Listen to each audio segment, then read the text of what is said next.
समाधान।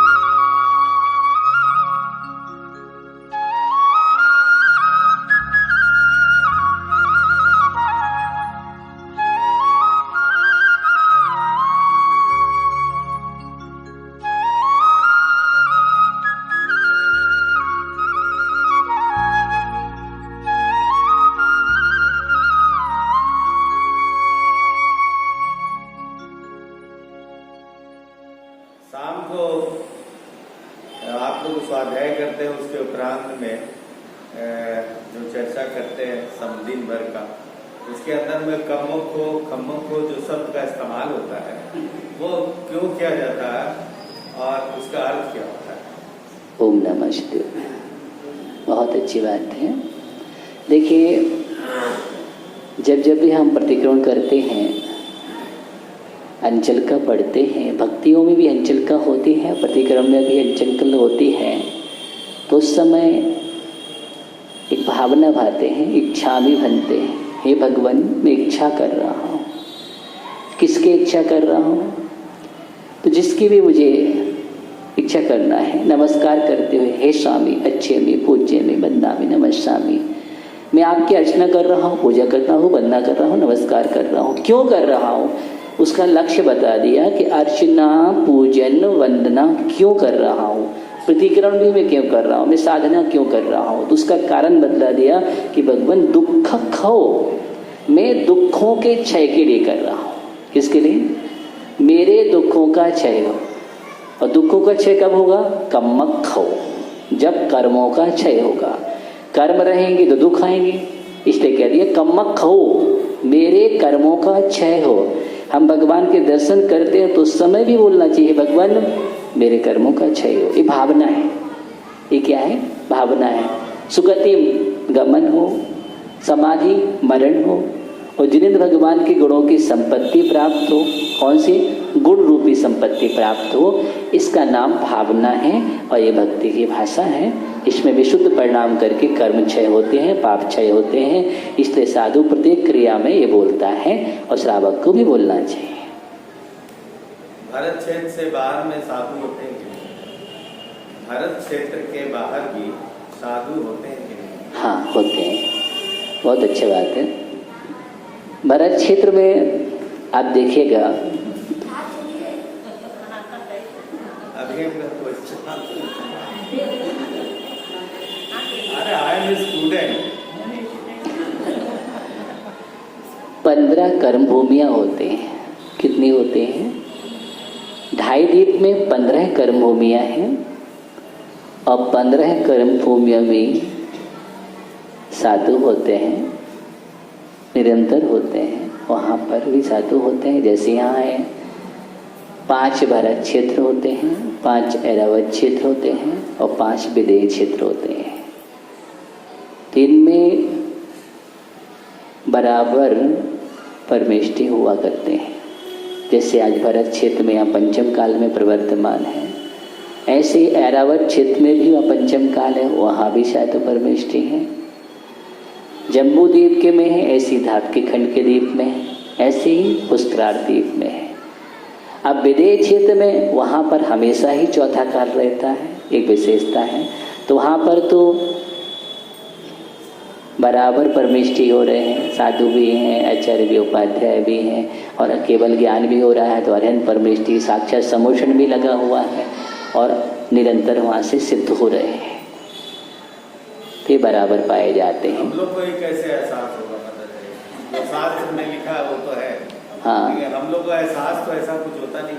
अब देखिए, एहसास तो हम ऐसे करेंगे जैसे कि हमारे इस क्षेत्र में हम रह रहे हैं, यहाँ हो रहे हैं, ऐसी वहाँ भी मनुष्य है तो वहाँ भी हो रहे होंगे। ये तो आप अनुमानता सिद्ध करिएगा कि हम जैसे हैं वैसे वहाँ भी हैं। क्षेत्र का प्रमाण तो मानना पड़ेगा। इसलिए ये तो अनुमानता और आगम प्रमाण ही सिद्ध है। हम आपसे पूछते राम रावण हो, ये कौन मानेगा? हमारे सामने नहीं है। हाँ, तो अब देखिए राम रावण हो इसलिए मानना पड़ेगा क्योंकि हम ये मानते हैं कि कोई ना कोई अस्तित्व है। जब कोई इतिहास आया है तो कहीं ना कहीं अस्तित्व से अबिना अस्तित्व के नहीं आया। जैसे हम कहते हैं हमें और हमारे पिता के पिता भी है और पिता के पिता भी है, हम अपनी पीढ़ी देखते हैं और इतनी सारी पीढ़ियां निकाल लेते हैं। वो कैसे निकाल लेते, किसने देखी? तो जैसे हम पीढ़ियों की गणना कर लेते हैं, किसी ने नहीं देखी। आप कहीं नहीं, आप दादा के दादा के दादा के दादा दिखाओ, कौन दिखाएगा? तो जैसे उसको मानते हैं वैसे ही राम रावण को भी मानना अनिवार्य है, मानना पड़ेगा। ओम नमस्ते। मेरा ये क्वेश्चन है, बहुत सी किताब में सोच कर लिया, किसी में सत्य कर लिया, क्योंकि ये समझ नहीं आता कौन सा धर्म पहले, सत्य धर्म पहले आता है कि सोच? ओम नमः शिवाय। ठीक है, देखिएगा दो आचार्यों की दो मान्यता है। आपने अच्छा प्रश्न किया है। आचार्य कुंदकुंद स्वामी ने सबसे पहले सत्य लिया है, बाद में शौच धर्म को लिया है। वार्षणोपेक्षा ग्रंथ में देखेंगे आचार्य उमा स्वामी महाराज ने तत्वाशुद्ध में पहले शौच धर्म को लिया है, बाद में सत्य धर्म को लिया है। ये दोनों मानता है, एक दूसरे का पूरक है शौच और सत्य। आचार्य उमा स्वामी महाराज के उन्होंने इस दृष्टि से दिया कि देखिए क्रम से कसायों का चपन चल रहा है, जब चारों कसायों से मुक्त हो जाएगा तो सत्य प्रकट हो जाएगा। इसलिए क्रोध मान माया लोभ का क्रम चल रहा था। कसाय के क्रम के अनुसार उन्होंने सब पहले सोच दिया, बाद में सत्य दिया है।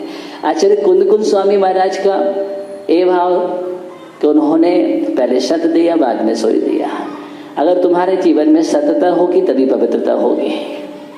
क्या होगी? सत्यता होगी तब पवित्रता होगी। इसलिए उन्होंने पहले सत्य को प्रकट करा दिया, बाद में पवित्रता जीवन में आएगी। ये अलग अलग ध्येय है, बात वही है 10 धर्म में। ओम नमः शिवाय। क्या आदमी को करना चाहिए समता भाव बना? बहुत अच्छे, समता भाव बहुत जरूरी है। समता भाव तभी आएगा जबकि हम स्वदृष्टि रखेंगे। अगर हम परदृष्टि रखेंगे तो समता भाव नहीं आएगा, क्योंकि परदृष्टि में विषमताएं हैं। स्वदृष्टि अपने आप में रहना, परभावों को ग्रहण नहीं करना, परभावों को पर मानना और स्व को स्व मानना, ये क्षमता का सबसे बड़ा कारण है। दूसरी बात, तत्व चिंतन। किस कारण से विषमताएं उत्पन्न हो रही हैं, उस विषमता के कारणों को ढूंढ करके अपने आप को सरल बनाना। कि अगर हम विषमता के कारणों में जा रहे हैं तो हमें लाभ क्या होगा, लाभ और हानि का अगर चिंतन करेंगे तो समता हमारे जीवन में आएगी। सबसे बड़ी बात ये है, हम देखते हैं कि जैसे ही हम विषम होने लगते हैं तो अशांतियाँ आती हैं। अगर थोड़ा भी कसाय आवेश हुआ, विषमता हुई तो आपको अच्छा नहीं लगेगा, आप स्वयं महसूस करेंगे, आपको ही बेचैनी होगी। तो जब इस प्रकार सोचेंगे कि जिसमें बेचैनी होती ही है तो वो लाभप्रद नहीं है। बेचैनी से रहित अवस्था ही समता है, सबसे बढ़िया है। अगर कहीं कारण बनना है तो उस कारण से दूर हो जाओ,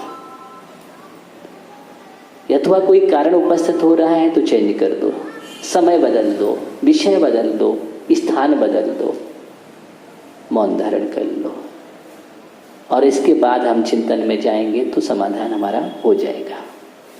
यही सबसे बड़ा कारण है समता रखने का। आज की स्थिति में संतुष्ट नहीं होता ना, आज की स्थिति में संतुष्टि नहीं होता है।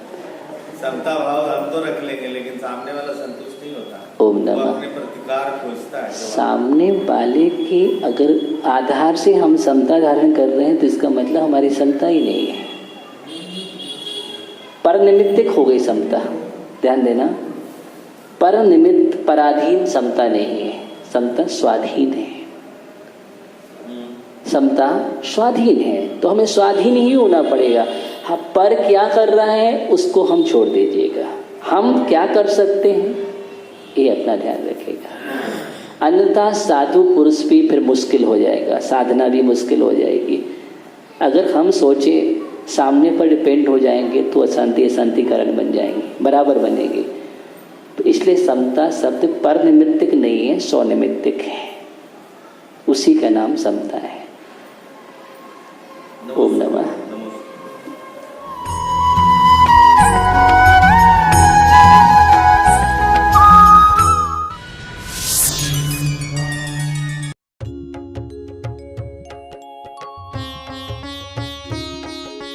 का समाधान।